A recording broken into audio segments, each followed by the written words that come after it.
أعوذ بالله من الشيطان الرجيم. بسم الله الرحمن الرحيم. الحمد لله رب العالمين. الصلاة والسلام على رسول الله محمد وعلى آله وصحبه أجمعين. السلام عليكم ورحمة الله وبركاته. Hayırlı günler, hayırlı hizmet atmaları bulsun. Allah subhanahu teala hizmet kılışlarga, işlevçilerge hayırlı turmuşlar, hizmetlerinde olmuşlar nasip eylesin. Şimdi her birimizge de Allah teala ilk günlerimizge tanıştık verip, şulay yok. Ailelerimizge bereket, tenlerimizge selametlik nasip eylesin. Konularımızge Allah teala'nın ilahi nurları bilen nurlandırıp, onun süyüklüleri, onun rıza bulgan kulları buluğumuzda nasip eylesin. Hem kileşekte cennetlerde de şuşlay otururga nasip eylesin. Her birimizge de Muhammed sallallahu aleyhi ve sellem bilen meclisteş bulup. İbadet İslamiye'nin namaz meselesindeki şu şartlar, rükünler turunda sileşken edik, indi vacipları eğittik. Yani eğer de rükünü ütelmeyken bütünley namaz diyen söz tügül. Rükünler yani 8 rükünü var, dışkı farzlar diye beytiyeler hani. Ya ki indi kaybırnilerde, Kaybır Hanefi mezhebinin kitaplarında 6, bizde ibadet İslamiye'de 8 ittirip kursatilgen. Şulay indi işki farzları ütelmese, eğer de şu işki farzları var, bulda bulsayın namazının rükünleri diye batılı, onlar ütermese namaz müfsit bula, yani fesetle bozulgan bula. Namazını geri kaytarıp okurga tiyişli bula biz. Vacipları şulay 15 vacibi var. Şu vacipları Allah subhanahu teala tarafından tügel ettirip kursatilmese de Kur'an'da işare ettirip, işare bilen kurulsa da Peygamberimiz Muhammed sallallahu aleyhi ve sellem tügel ettirip kursatken hem şu eğer de indi ütelmegen işrakta bir hata bula, hatanı şulay indi secde sehü bilen düzeltirge tiyeş bulabız. Şu vacipları düşüp kalsa, indi düzeltmesek nerse bula, namazdan çığa. Yani biz onu secde sehü kılmasak namazımız tügel olmuyor, fesetli bula, bozuk bula. Şuna göre onu bilirge tiyiş biz. Bugünkü günde mesela bu meseledeki namazın teginden, bundan bir kitaptan işitken, teginden internetten kurgan kişiler, yani biz mezhebini tutmayız diyen kişiler, biz mesela hakiki Kur'an sünnetle barabız deyip şuşlay jirgen nadanlar deyip eytigan kişilerini, çünkü şuşlarını öğrenirge telemev arkasındağına alır, biz ayetten, hadisten alabız deyip yürüyorlar. Bari tek öğrenirge yalqavlanganlarga göre, yalqavlıkları göre. Eğer de bunun sen farzının nerse ekenin bilmesen namazın, şartları nerse ekenin bilmesen namazın yok. Vaciplerin bilmesen namazın bozuk. Namaz okuyayım diyen bulup, namazsız bari tek şuşlay bu dünyada namaz balaş yağan indidir bir iyi konak oynagan kebek bir oyun kebek gene bula. Allah Teala'ga barıp gitmeyi. Allah subhanahu teala karşına barıp gitmeslik bula. Ana Peygamberimiz sallallahu aleyhi ve sellem bilgirte, ana şu müctehitler bilgirte, ulu alimler bilgirte, sahabelerini görüp kalgan, şunu bizge jitkirgen kişiler. Şuna göre eğer de biri de bir mezhep var iken, bizden ibadet İslamiye mesela ol Hanefi mezhebini öğrete turgan, şunu tügel ettirip öğren. Anlansın, yukarı derecedeki ulu kitaplarını okursun da anlarsın, kararsın. Özün bilirsin, müctehit derecesine jitsek. Müctehit derecesine jitsen sana mezhep gerekmi. Lakin müctehit derecesine jitu bizden ömür jitmiyor bugünkü günde. Bugünkü günde ömrümüz jitmiyor. Çünkü onun için biz indi şunun bilen tuvarga tiyişli bulabız Ebu Hanifeler gibi. Hem bilirge gerek. Ondan fikh sünnetini bir fikh diyen düşüncege jiyu Ebu Hanife'den başlandı. Ol şunu jiyip Peygamberimiz sallallahu aleyhi ve sellem işare kılganına ey Salman Farisi sizlerden sizlerden şu kiler bir galim benim taralıp bitken sünnetimni bir jirge jiyir sünnetimni jiyir şunu halıkka jitkirirdi işare kıla Ebu Hanife rahmetullahi aleyhi. Şu vaciplarga kelgende yani namazın meşhur vacipları 15'ev. Birincisi kıraatul Fatiha.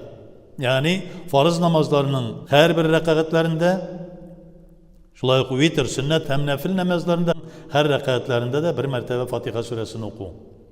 Yani bütün rekatlerinde Fatiha okulmasa vacip ütelmegen bula. Şulay inde Zam sure. Yani ondan sonra aytilgan raqatlarda, ya'ni shu farzlarning ikki raqat avvalgi raqatlarında, birinchi, ikkinchi raqatlarında ham qolgan namozlarning butun raqatlarında bir sura, qisqagina bir sura yoki bir 3 oyat, qisqagina oyat yoki bir uzun oyat, Ayatul Kursi kabi bir oyat qo'shilirga tegishli bo'ladi. Qur'on o'qu, bu qiroat dam sura deb ataladi, ya'ni zam qilamiz, ustiymiz, Fatihaga ustili. Shunday endi tumaninna, rukuqda ham sajdada bir tasbih aytirlik vaqt bo'ladi. Rukuqqa ketding ise, ketding de turaydın tugul. Ketding, Subhan Rabbil Azim deb eng kemida bir tapqir darajada aytirlik bo'lirga tegish. Biz aytamiz, sunnat bo'yicha 3 tapqir. Subhan Rabbil Azim, Subhan Rabbil Azim, Subhan Rabbil Azim deb biroz turg'a, rukuq ekanligi bilinsin. Chunki qay bir vaqtda namozni o'qiylar, bosdi, rukuqqa ketib ulgurolmadi, qaraysiz sajdaga da tushgan, endi namozni bitirib tamatasha. Hali sen Al-Ham surasini o'qib bitirmading hali. Qay birlari shulay tez o'qiy. Rukuq ekan, rukuqni bilgirtirlik darajada eng kemida ana tumanin bo'lar uchun tinchlanib o'qu, taqdil qilu, ulda bo'lsa eng kemida bir tapqir Subhan Rabbil Azim deb aytirlik darajadagi vaqtni tutuv. Sunnat bo'yicha 3 tapqir aytamiz. Shulay endi qavma rukuqdan turg'ach oyoq ustida to'g'ri turuv, rukuqdan ko'tarilib tamom, ko'tarilib bituv. Ya'ni ulda bo'lsa turayib bituv. Qaybirlari turayib da turmaylar, rukuqdan azgina ko'tarilgan itinalardan shul vaqtda sajdaga da ketadilar. Yo'q, turayib bitirga kerak. Qavmaga bosirga kerak. Chunki ul vojib. Shulay endi jalsa, ikki sajda orasida o'tirib turuv. Shulay bir sajdani qildikda, tag'in boshni ko'tarib ulgurolmadik, ikkinchi sajdaga ketuv, tovuq jim shiplagan kibik bo'lmasin. Tovuq jim shiplagan kibik, shiqilgan kibik, Alloh saqlasin. Anday vaqtda ya'ni ko'rinib da ulgurmay ikki sajdaning orasi bormi yo'qmi ekanligini. Sajdaning orasi jalsa bilan ayriladi. Shuni bilgirtamiz biz. Shundan so'ng ana qag'da ula 3-4 raqatli namozlarning ikkinchi raqatning oxirida qag'dada o'tiruv. Qag'dada o'tiruv. Ana ikki raqatni o'qidiqda, undan so'ng endi qag'dada o'tirib turamiz, at-tahiyatni o'qirlik darajada. Shundan so'ng tashahhud. Tashahhud, ya'ni at-tahiyatning birinchi ulushi tashahhud deb ataladi, undan so'ng salatul Ibrohim deb ataladi. Tashahhudni o'qu, shulay yo'q bizning. Tashahhud vojibga kiradi. Tashahhudni o'qu. Tashahhud at-tahiyatu deb boshlab, ashhadu an la ilaha illalloh, ashhadu anna Muhammadan abduhu va rasuluhu degancha qadar tashahhud ulushi deb ataladi. Shuning tag'in ustalib salovat İbrahim deb ataladi. Shuni butunisi birga at-tahiyat deb aytamiz biz. At-tahiyatni o'qu deymiz. Salam beru, namozdan chiqqanda salam beru. Bu da vojib. Agarda biz salam bermay chiqib ketamiz ekan, biz uni qaytarga tegishli bo'lamiz. Shunday yo'q. Muvalat, ya'ni namozning bir amalini tamomlangach, uning ortidan kela turgan amalni tez arada shunlarga baylab o'tab boru. Masalan, bir amalni o'tading da, ondan so'ng bir ish ishlab olding da, ikkinchi amalga kirishding, bu vojibni bitirdi. Ya'ni bu vojib bizga. Bu buzdi. Shunga ko'ra ul masalada sajda sahv kerak bo'ladi. Shunday jahr, ertangi oqshom ham yotsi namozlarining birinchi ikki raqatlarida imom bo'lgan kishi masjidda qishqirib o'qu tegishli bo'ladi. Agarda shu vaqtda tanish o'qib ketsa, uning uchun shunday yo'q. Bu endi xatolangan uchun sajda sahv qilirga tegish bo'ladi. Ya'ni ixfa boshqa raqatlarda ham endi boshqa namozlarda, masalan, uyla ikindi namozida imom suralarni ishdan o'qirga tegishli. Ham endi shuni o'tamasa shulay yo'q, vojib buzilgan bo'ladi. Insot 12-si imom suralarni o'qigan vaqtda muqtadi kishiga, ya'ni ortdagi turgan kishiga tik turuv, o'qimisha turuv. Masalan, bizda nishimiz imomga uydiqda, sana duosini o'qidiqda, ag'uzini da, bismillahni da aytmaymiz, tik turamiz. Ishdan o'qiymi imom, tishdan o'qiymi, tinglab qana turamiz. İşten bir narsa da o'qimaymiz. Rukuqqa ketgancha qadar. Rukuqqa Allohu akbar deb ketgan vaqtda biz de Allohu akbar deb ketib, sahv tasbihlarni aytamiz. Shulay endi sajdaga da masalan ketganda Alloh sajdada rukuqdan ko'tarilganda imom Samiallohu liman hamidah deb aytib qo'ya, biz endi Rabbana lakal hamd deb aytib qo'yamiz ishdan. Shulay endi takbirat g'ayd takbirlari shulay bizda vojib. Başta birinchi raqatda ana eng birinchi sana duosini aytabizda, ondan so'ng o'qaymizda, ondan so'ng 3 tapqir qo'llarimizni ko'tarib takbirlarni aytamiz. G'ayd namozining takbirlari. Ondan so'ng ikkinchi raqatda rukuqqa ketir oldindan 4 tapqir takbir bo'ladi. Qunut duosi, vitr namozining 3-chi raqatida qunut duosini o'qish shulay bizda vojib. Qunut duosini masalan qaybirlari boshqa mazhablar var. Aytik Shafi'i mazhabında qunut duosini shulay ertangi namozining farzında rukuqdan ko'tarilgach o'qiylar. Shuna ko'ra ular hattoin vitr namozi 1 raqatligina deb, ularda shunday bir o'zlarining fatvolari var, o'zlarining shulay chiqargan hukmlari var. Bizning Hanafi mazhabında vitr 3 raqatli, ham shulay qunut duosi o'qila 3-raqatdan so'ng. Ham endi sajda sahv Şoşu hatalar qilgandan so'ng biz endi sajda sahv qilirga tegishli bo'lamiz. Sajda sahv narsa, ya'ni at-tahiyatni o'qaymizda, ashhadu an la ilaha illalloh, ashhadu anna Muhammadan abduhu va rasuluh deb bir yoqqa salom beramiz. Ham shundan so'ng ikki tapqir sajda qilamizda, yangadan at-tahiyatdan boshlab Rabbana bilan bitirib, tag'in ikki tapqir ikki yoqqa salomimizni berib, shulay namozdan chiqamiz. Bu sajda sahv bo'ladi. Ne uchun sajda sahv kerak? Namazımız bozuk kalmasın için. Çünkü vaciplar şunday derecede Allah subhanahu wa ta'ala'nın bir işaresi bula, Peygamberimiz sallallahu aleyhi ve sellem şunu tügel ettirip tasdiklap ko'rsatdi. Yani bir meselelerde biz hani sünnet müekkede vacip derecesine yakın aytıldı deymiz. Peygamberimiz sallallahu aleyhi ve sellem'nin tügel ettirip bizge buyruk rəvişinde aytib ko'rsatgan şu buyrukları vacip bula. Şuna göre biz tügel ettirip bilirge deyiş biz. Her narsenin farzı var, her narsenin bir de vacibi var. Namazın bir gerekti. Sünneti var, müstehabi var.